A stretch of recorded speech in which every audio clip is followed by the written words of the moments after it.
أعوذ بالله من الشيطان الرجيم بسم الله الرحمن الرحيم قوتوا ويؤثرون على أنفسهم ولو كان بهم خصاصة رب اشرح لي صدري ويسر لي أمري واحلل عقدة من لساني يفقهوا قولي ربي زدني علما ربي زدني علما ربي زدني علما سبحانك لا علم لنا إلا ما علمتنا إنك أنت العليم الحكيم అల్లా శరణు పెడుతున్నాను.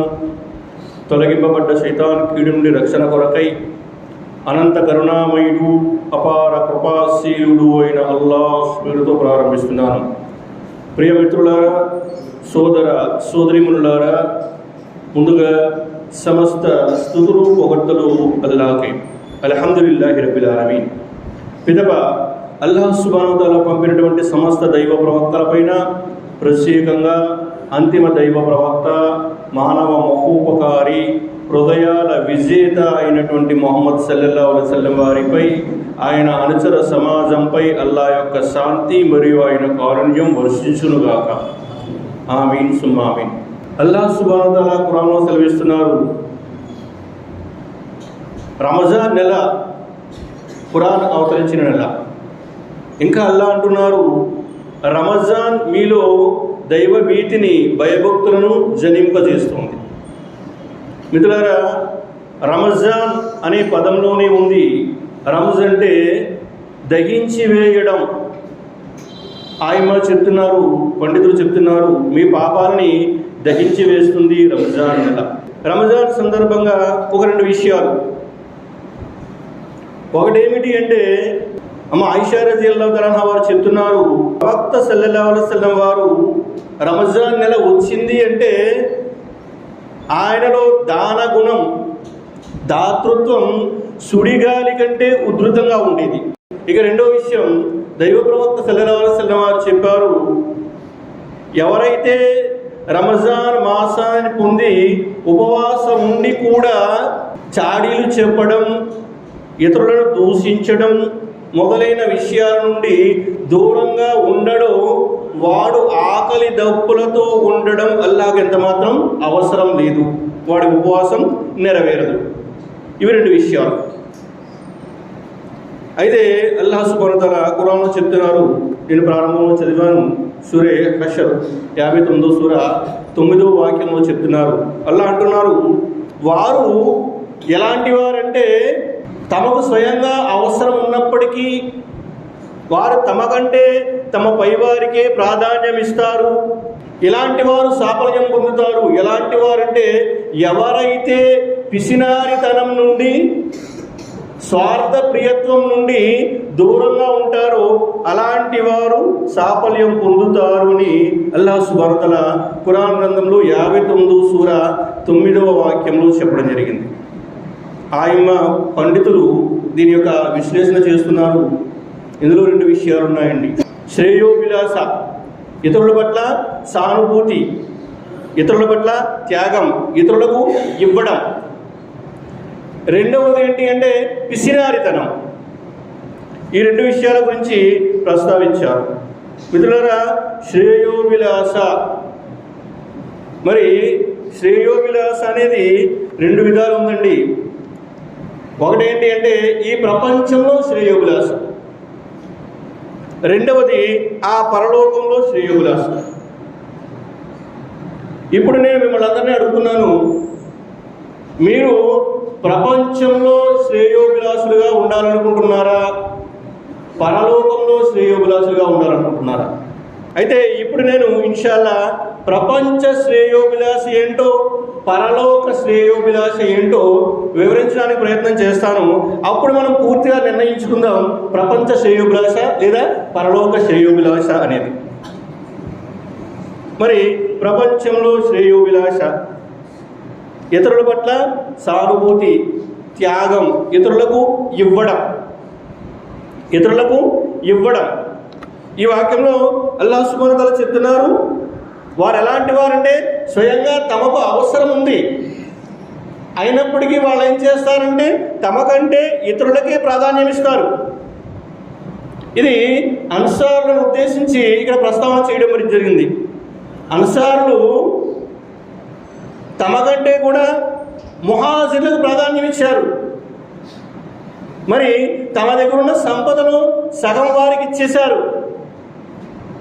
తమ కంటే వారికే ప్రాధాన్యం ఇచ్చారు. ఇక ఒక హదీస్ వస్తుంది, ప్రవక్త సల్లల్లాహు అలైహి వసల్లం వారు మసీదులో కూర్చుని ఉన్నారు. ఒక వ్యక్తి వచ్చాడు, అయ్యా ఆకలితో ఉన్నాను. ప్రవక్త సల్లల్లాహు అలైహి వసల్లం వారు తన ఇళ్ల వారి వద్దకు, తన ఇంటి వారి వద్దకు కౌరు పంపించారు. అతిథి వచ్చాడు, భోజనం ఏర్పాటు చేయండి అని. ఆయన ప్రవక్త సల్లల్లాహు అలైహి వసల్లం వారి యొక్క ప్రతి ఇంటి నుంచి సమాధానం వచ్చింది, ఇంట్లో తినడానికి ఏమీ లేదు. అల్లాహ్ సాక్షి, తినడానికి ఏమీ లేదు. ప్రవక్త సల్లల్లాహు అలైహి వసల్లం వారు అడిగారు, మరి ఈ అతిథిని ఎవరు తీసుకెళ్తారు అంటే ఒక అన్సారీ తీసుకువెళ్ళాడు. అల్హమ్దులిల్లాహ్ చాలాసార్లు వినుంటాం. ఆ ఇంట్లో కూడా ఏమీ లేదు. భార్య చెప్పింది, పిల్లలు తినడానికి కొద్దిగా ఆహారం ఉంది అంటే, మరి ఆయన చెప్పాడు, పిల్లల్ని పడుకోబెట్టాయి, ఆ ఆహారాన్ని అతిథికి వడ్డించు, మరి నేను కూడా అక్కడ కూర్చుంటాను, నువ్వు ఒత్తిడి సరిచేస్తున్న నెపంతో దీపాన్ని ఆరిపోయి నేను తింటున్నట్టుగా నటిస్తాను, ఆయన తృప్తిగా భోజనం చేస్తాడు. అల్హమ్దులిల్లాహ్ అనేక సందర్భాల్లో విన్నాం.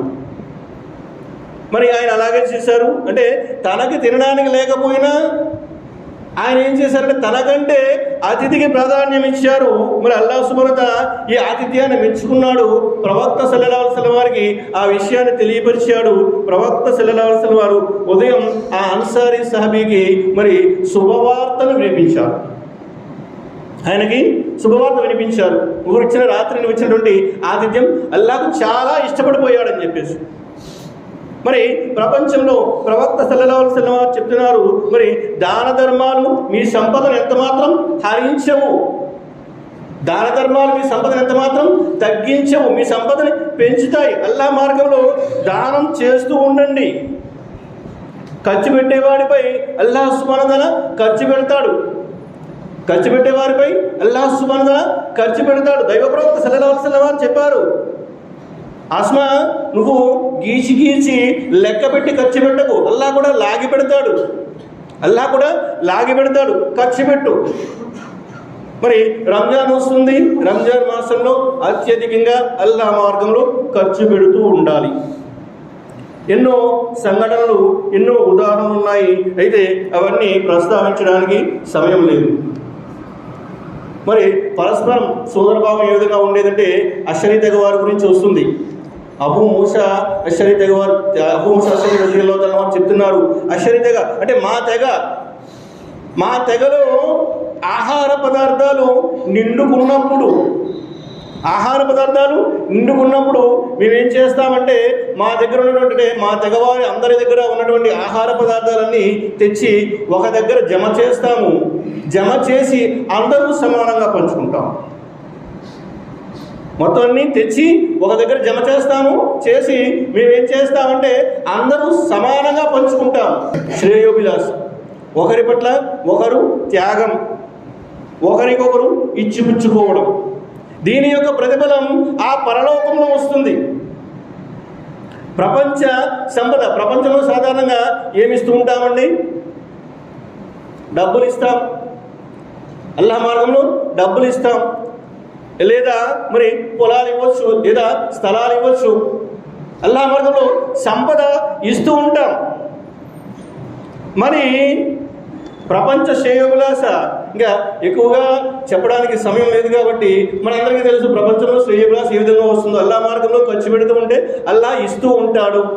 అనేక మార్గాలలో అల్లాహ్ మార్గంలో ఖర్చు పెట్టండి. మరి పరలోక శ్రేయోభిలాష అల్లాహ్ సుబ్హానహు వ తఆలా ఖురాన్లో చెప్తున్నారు, అల్ మాలు వల్ బునూన జీనతుల్ హయాతద్ దునియా వల్ బాకియాతుస్ సాలిహాత్. సిరి సంపదలు, సంతానం, ఈ ధనం, ఇవన్నీ కూడా ప్రాపంచిక అలంకరణలు ప్రపంచంలోనే ఉంటాయి. పరలోకంలో ఇవేమీ ఉండవు.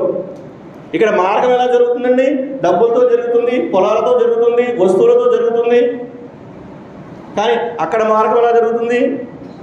అక్కడ డబ్బు ఉంటుందా అండి? డబ్బు ఉండదు. మరి మార్గం ఎలా జరుగుతుంది? అక్కడ ఏం మిగిలి ఉంటాయి? పుణ్యకార్యాలు మిగిలి ఉంటాయి. అక్కడ ఎవరు ఎవరికి ఏ విధంగా సహాయం చేయలేరు.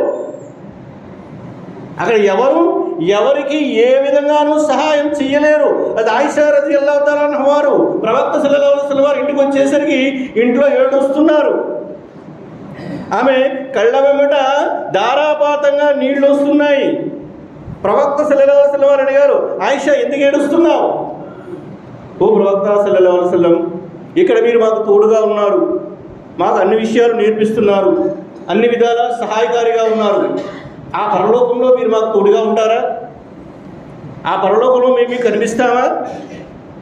ఆయిషా అక్కడ ఎవరికి ఏ విధంగానూ సహాయపడలేదు. 3 ప్రదేశాల్లో, ముఖ్యంగా 3 ప్రదేశాల్లో ఎవరిని పట్టించుకోరు. ఒకటి ఏమిటి అంటే కర్మల పత్రం చేతికి ఇచ్చేటప్పుడు, 2 ఏమిటి అంటే కర్మలు తూసేటప్పుడు, 3 ఏమిటి అంటే ఫుల్ సిరాత్ వంతెన దాటేటప్పుడు అక్కడ ఎవరిని పట్టించుకోరు. ఇబ్రాహీం ఖలీలుల్లా,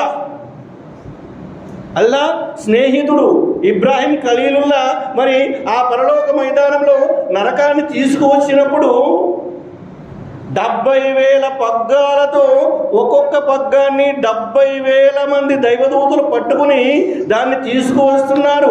అది నరకం ఆ మైదానంలో వస్తుంది. అది అవిశ్వాసులను చూసి దూసుకు వెళుతూ ఉంటుంది. అల్లా ఖురాన్లో చెప్తున్నారు, నరకం రంకెలు వేస్తూ ఉంటుంది, దూసుకుపోతూ ఉంటుంది.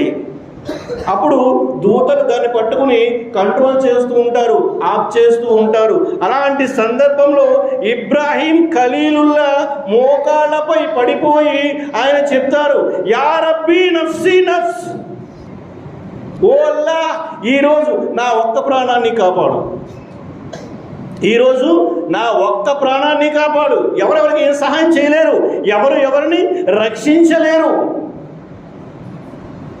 దైవ ప్రవక్త సల్లల్లాహు అలైహి వసల్లం వారు చెప్పారు స్వయంగా తన యొక్క జాతిని ఉద్దేశించి, ఓ అబ్దు మనాఫ్ సంతానమా,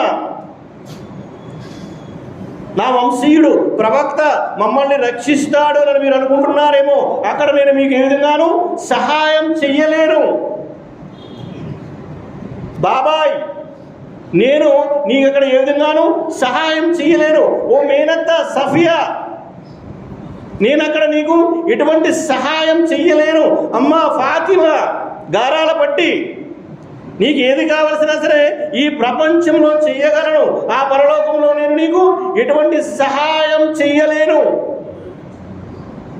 ప్రవక్తలు సైతం ఎవరికి సహాయం చేయలేరే. మరి శ్రేయోభిలాష మనం ఏం చేస్తామండి? ఆ పరలోక శ్రేయోభిలాషలు ఎవరైనా ఉన్నారా? అక్కడ డబ్బు ఏమైనా ఉందా? చనిపోయిన తర్వాత మనం ఏమీ తీసుకెళ్ళమే, మన సంపద ఉండిపోతుంది, మన సంతానం ఉండిపోతుంది. మరి మనతో పాటు కబర్లో వచ్చేదేంటి? చెప్పారు కదా ప్రవక్త సల్లల్లాహు అలైహి వసల్లం వారు, 3 విషయాలు ఉంటాయి. సంపద ఇంట్లోనే ఆగిపోతుంది, బంధువులు కబర్ వరకు తీసుకొస్తారు, పూడ్చిపెట్టి వెనక వెళ్ళిపోతారు. మరి మనతో పాటు వచ్చే ఏమిటి అంటే మన సత్కార్యాలు, మనం చేసినటువంటి నమాజులు, మనం చేసినటువంటి ఉపవాసాలు, మనం చేసినటువంటి దాన ధర్మాలు, మన యొక్క జకాతులు, మన యొక్క ఉమ్రాలు, మన యొక్క హజ్ యాత్రలు, మన యొక్క బంధుత్వ సంబంధాలు, మనం చేసిన సత్కార్యాలు, ఇవి మనతో పాటు వస్తాయి. మరి పరలోక శ్రేయోభిలాష ఎవరు అంటే ఉన్నారండి మహానుభావులు. పరలోకంలో మనకు శ్రేయోభిలాష ఉంటారు. నేను అప్పుడప్పుడు దువా చేస్తూ ఉంటాను, ఎవరైతే నా శ్రేయోభిలాష ఉంటారో, ఓ అల్లా అతనికి ఆరోగ్యాన్ని ప్రసాదించు, ఓ అల్లా అతనికి సత్కార్యాలు చేసే సద్బుద్ధిని ప్రసాదించు, అతను ఎక్కువ నమాజులు చదవాలి, ఎక్కువ ఉపవాసాలు పాటించాలి. ఎందుచేత అంటే అతను నా శ్రేయోభిలాషి, పరలోకంలో నాకు ఇస్తాడు. ప్రవక్త సల్లల్లాహు అలైహి వసల్లం వారు అన్నారు, ఏమన్నారు? ముఫ్లిస్ ఎవరండి? దరిద్రుడు. ఆ పరలోకంలో దరిద్రుడు అంటే ఎవరో తెలుసా? దరిద్రుడు ఎవరు అంటే ప్రపంచంలో సత్కార్యాలు చేస్తాడు, ఎన్నో పుణ్యకార్యాలను సంపాదిస్తాడు, తీసుకెళ్లి పరలోకంలో పంచిపెట్టేస్తాడు. ఏం చేస్తాడండి? ఆ పరలోకంలో పంచిపెట్టేస్తాడు. ఎవరినో తిట్టుంటాడు, ఎవరిపైన దుష్ప్రచారం చేసుంటాడు, ఎవరి హక్కునో కొట్టేసుంటాడు, ఎవరినో హింసించుంటాడు, ఎవరినో బాధ పెట్టి ఉంటాడు. దైవ ప్రవక్త సల్లల్లాహు అలైహి వసల్లం వారు చెప్తున్నారు, దరిద్రుడు అంటే ఎవరో తెలుసా? సహబా అడిగారు, అన్నారు సహబా, ఓ ప్రవక్త సల్లల్లాహు అలైహి వసల్లం, దరిద్రుడు అంటే మేము సాధారణంగా ఏం భావిస్తామంటే మరి తినడానికి తిండి లేనివాడు, ఆస్తిపాస్తులు లేనివాడు, సరైన బట్టలు లేనివాడు, అంతే కదా మనం అలాగా భావిస్తాం. అదే చెప్పారు సహబా, ఓ ప్రవక్త సల్లల్లాహు అలైహి వసల్లం, దరిద్రుడు అంటే ఫలానా ఈ విధంగా ఉంటాడు అంటే ప్రవక్త సల్లల్లాహు అలైహి వసల్లం చెప్పారు, కాదు కాదు, దరిద్రుడు వాడు కాదు. నిజమైన దరిద్రుడు ఎవరు అంటే ఈ ప్రపంచంలో ఎన్నో సత్కార్యాలు చేసి ఉంటాడు, ఎన్నో పుణ్యాలు సంపాదించి ఉంటాడు, వాటన్నింటినీ తీసుకుని పరలోకంలో హాజరవుతాడు. ఇక వాడు స్వర్గానికి వెళ్ళిపోదాం అనుకుంటాడు. ఉంటారు ఒక్కొక్కరు, ఓ అల్లా వీడి ప్రపంచంలో నా మాన మర్యాదలు తీశాడు. ఒక హదీస్ వింటూ ఉంటామండి మనం, వడ్డీ తినడం అనేది ఎంత పాపం, వడ్డీ తినడం మహాపాపం. దాన్ని 72 భాగాలు చేస్తే చివరి భాగం ఏంటి అంటే 72 లీస్ట్ అనమాట. ఆ 72 ఏంటి అంటే తన సొంత తల్లితో వ్యభిచరించడం లాంటిది అన్నారు. చివరి ర్యాంక్. మరి మొదటి ర్యాంక్ ఏంటో తెలుసా? తోటి సోదరుడి యొక్క మాన మర్యాదల్ని మంటగలపడం. తోటి సోదరుని యొక్క మాన మర్యాదలని మంటగలపడం. ఇబ్ను మసూద్ రజియల్లాహు అన్హు వారు, దైవ ప్రవక్త సల్లల్లాహు అలైహి వసల్లం వారు ఇద్దరు కలిసి మరి కాబా చుట్టూ తవాఫ్ చేస్తున్నారు.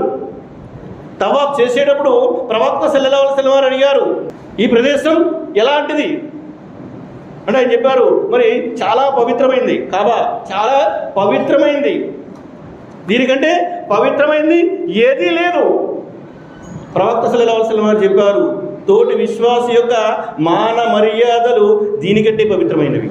తోటి విశ్వాసి యొక్క మాన మర్యాదలు దీనికంటే పవిత్రమైనవి. మరి అలాంటి మాన మర్యాదలు తీస్తుంటాడు. అలాంటి వాడు అంటే ఒకవేళ మనకెవరైనా అలాంటి వాడు ఉన్నారనుకోండి, వారికి మనం దువా చేయాలి. అంటే వారు పరలోకంలో మన శ్రేయోభిలాషి. ఇప్పుడు చెప్పండి, పరలోక శ్రేయోభిలాషిగా ఉంటారా? పరలోకంలో శ్రేయోభిలాషిగా ఉండకూడదు. పరలోక శ్రేయోభిలాషి అంటే ఏంటి అంటే మనం మరి మన పుణ్యాలన్నీ కూడా దారాదత్తం చేసి నరకానికి పోవడం. పరలోక ప్రపంచంలో మనం శ్రేయోభిలాష అంటే ఏదైనా ఇస్తాం, ఓ 10 రూపాయలు ఎవరికైనా ఇస్తాం శ్రేయోభిలాష. పరలోకంలో ఇవ్వడానికి 10 రూపాయలు లేదు. ఏమున్నాయి మన దగ్గర? పుణ్యాలు ఉన్నాయి, పుణ్యాలు ఇచ్చేయాలి. ఎవరైనా ఇస్తాడా? అల్లా ఖురాన్లో చెప్తున్నాడు, మరి తండ్రిని చూసి కుమారుడు పారిపోతుంటాడట, కుమారుడు చూసి తండ్రి పారిపోతుంటాడట. ఎందువల్ల అంటే తనని ఏదైనా అడుగుతాడేమో అని, ఒక పుణ్యం తక్కువ వచ్చింది ఎవరా బాబు అంటాడేమో అని. ఎవరు అక్కడ ఎవరికి పుణ్యాలు ఇవ్వరు. బరువులు మోసేవాడెవరు ఇతరుల బరువును మోయడు.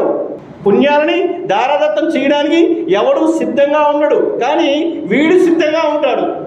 ఎవడంటే ఈ ప్రపంచంలో ఎవరైతే ఇతరుల మాన మర్యాదలు తీస్తూ ఉంటాడో, మరి ఇతరుల హక్కును కొల్లగొడుతూ ఉంటాడో, ఇతరుల సంపదను తినేస్తూ ఉంటాడో, ఇతరులపై దౌర్జన్యం చేస్తూ ఉంటాడో, అలాంటి వాడు ఆ పరలోకంలో వారి పట్ల శ్రేయోభిలాషి అయిపోతాడు. శ్రేయోభిలాషి అంటే తన పుణ్యాలన్నీ వారికి దారాదత్తం చేసి స్వర్గానికి వెళ్ళవలసిన వాడు. పుణ్యాలు అయిపోతాయి. ఉంటారు కదా, వస్తూ ఉంటారు వీడి శ్రేయోభిలాషులు, వస్తూ ఉంటారు, వాళ్ళకి పుణ్యాలు పంచిపెడుతూ ఉంటాడు.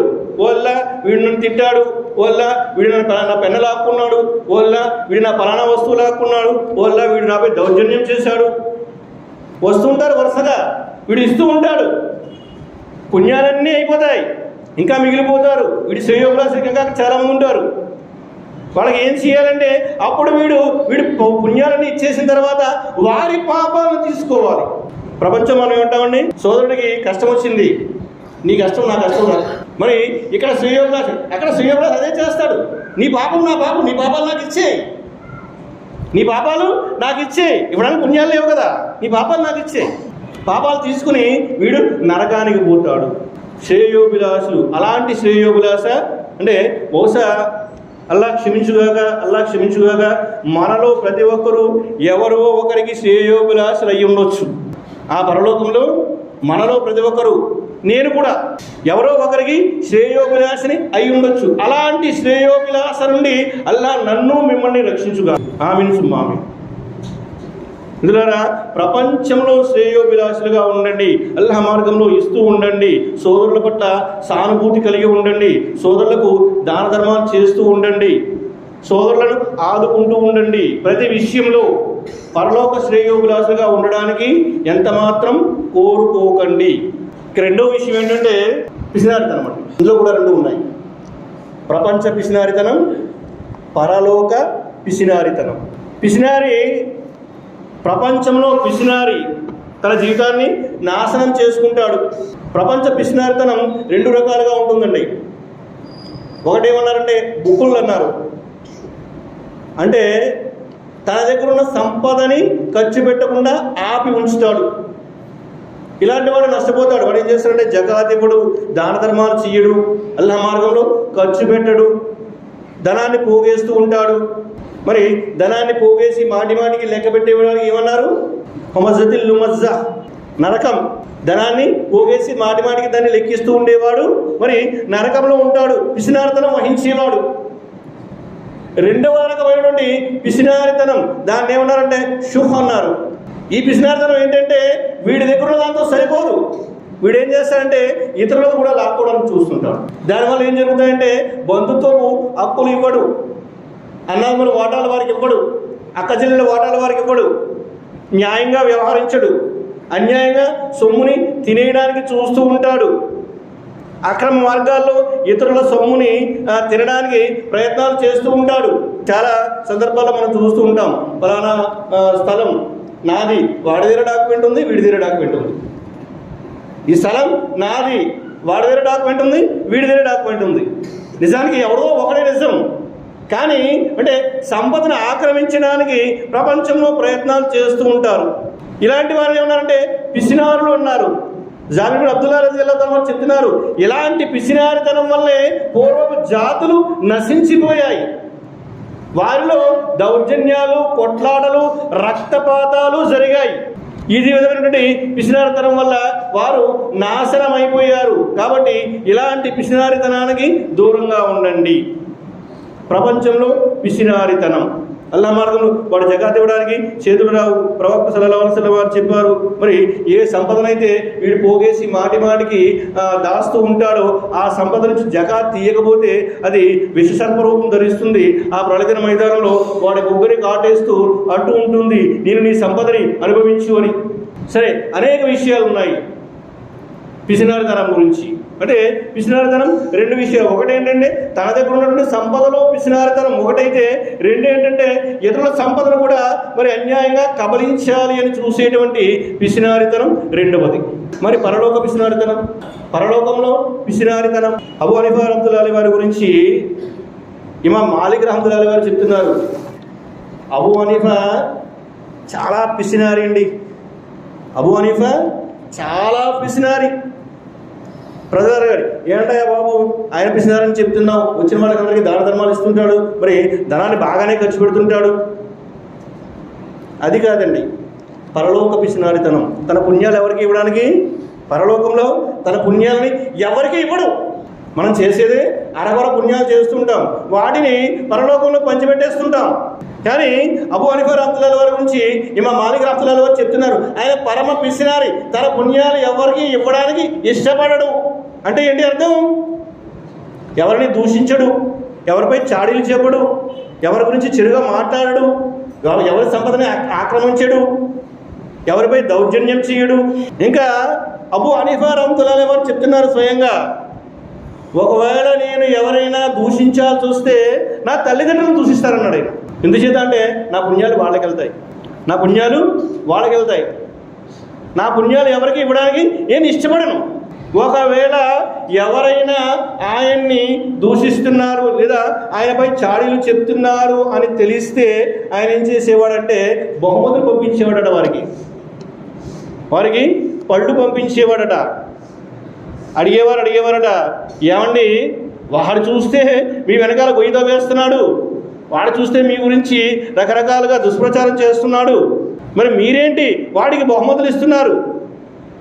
ఆయన చెప్పేవారట, అయ్యా పరలోకంలో నాకెంతో మేలు చేస్తున్నాడు వాడు, పరలోకంలో నాకెంతో మేలు చేస్తున్నాడు, ఈ మాత్రం నేను సహాయం చేయొద్దా? ఇక్కడ ఈ మాత్రమైనా నేను సహాయం చేయొద్దా? మిత్రులారా, అంటే పరలోక పిసినారితనం రెండు రకాలు. అది కూడా అంతే. ఒకటి నా పుణ్యాలు, ఆయన తన పుణ్యాన్ని ఎవరికి ఇవ్వడు, అది పిసినారితనం. రెండో పిసినారితనం ఏంటంటే అందరి పుణ్యాలు లాగేసుకుంటాడు, అందరి పుణ్యాలు లాగేసుకుంటాడు. దూషించేవాడు దూషిస్తుంటాడు, ఈయనేం పల్లెత్తి మాట్లాడు. దుష్ప్రచారం చేసేవాడు చేస్తుంటాడు, ఈయనేం పల్లెత్తి మాట్లాడు. దైవ ప్రవక్త సల్లల్లాహు అలైహి వసల్లం చెప్పారు, అబూ ఖతాదా రజియల్లాహు తఆలా యొక్క ఉల్లేఖనం, అల్లాహ్ మార్గంలో ఖర్చు పెట్టండి, మీ సంపదలో లోటు ఏర్పడదు. ఎవరైతే దౌర్జన్యానికి గురైనప్పటికీ సహనం వహిస్తారో, దౌర్జన్యానికి గురి అవుతూ కూడా, నానా దుర్భాషకి గురవుతూ కూడా ఎవరైతే సహనం వహిస్తారో వారికి స్వర్గం. అబూ హనీఫా గారు అదే చెప్పేవారు.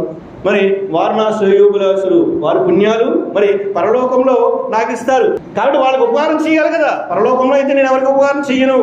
మరి వాళ్ళు నాకు ఉపకారం చేసేటప్పుడు మరి ప్రపంచంలో వారికి ఉపకారం చేయాలి కదా అని చెప్పేసి ఆయన ఏం చేసేవాడంటే పళ్ళు పలహారాలు వారికి పంపించేవాడు. మిత్రులారా, ప్రపంచ పిసినారులుగా ఉండకూడదు. అల్లాహ్ మనందరికీ ఆ సద్బుద్ధిని సన్మార్గాన్ని ప్రసాదించుగాక.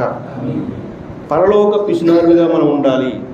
ఆ పరలోక పిసినారులుగా ఉండాలి. మనం చేసేదే అరకొరండి. మనం చేసేదే అరకొర. చేసే పుణ్యాలే చాలా తక్కువ. వాటిని కూడా వేరే ఎవరికో దారదత్తం చేసేది ఎందుకు? కాబట్టి పరలోక పిసినారితనం వహించాలి. లాక్కోండి పుణ్యాలు. ఎలా? క్షమించేయండి. ఎవడో మీ మీద దుష్ప్రచారం చేస్తున్నాడు, క్షమించి విడిచిపెట్టేయండి. ఎవడో మీ మీద దౌర్జన్యం చేస్తున్నాడు, విడిచిపెట్టేయండి. విడిచిపెట్టేసి వాడి మీద దువా చేయండి.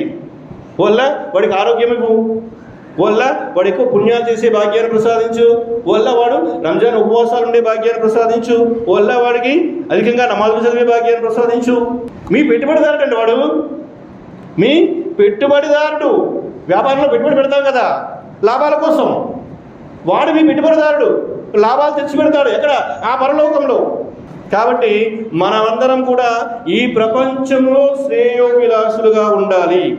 ఆ పరలోకంలో ఎవరికి శ్రేయోభిలాషులుగా మనం ఉండకూడదు. మనం ఈ ప్రపంచంలో పిసినారులుగా ఉండకూడదు. అల్లాహ్ మార్గంలో ఇస్తూ ఉండాలి. ఆ పరలోకంలో మనమందరం పిసినారితనం వహించాలి. అల్లాహ్ సుబ్హానహు వ తఆలా చెప్పడం కంటే వినడం కంటే ఎక్కువగా ఆచరించే భాగ్యాన్ని ప్రసాదించుగాక. వల్ల నన్ను మరియు మిమ్మల్ని ఆ పరలోకంలో ఎవరికి శ్రేయోభిలాషులుగా ఉండకుండా చేయుగాక.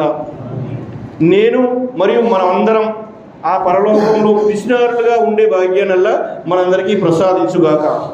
వల్ల మా అందరి పాపాలు క్షమించు, మమ్మల్ని అందరినీ మన్నించు, మమ్మల్ని అందరినీ ఇహపర నష్టాల బారి నుండి కాపాడు. వల్ల మమ్మల్ని అందరినీ ఇహపరాలో కష్టాల బారి నుండి కాపాడు. వల్ల మమ్మల్ని అందరినీ ఇహపరాలో అవమానాల బారి నుండి కాపాడు.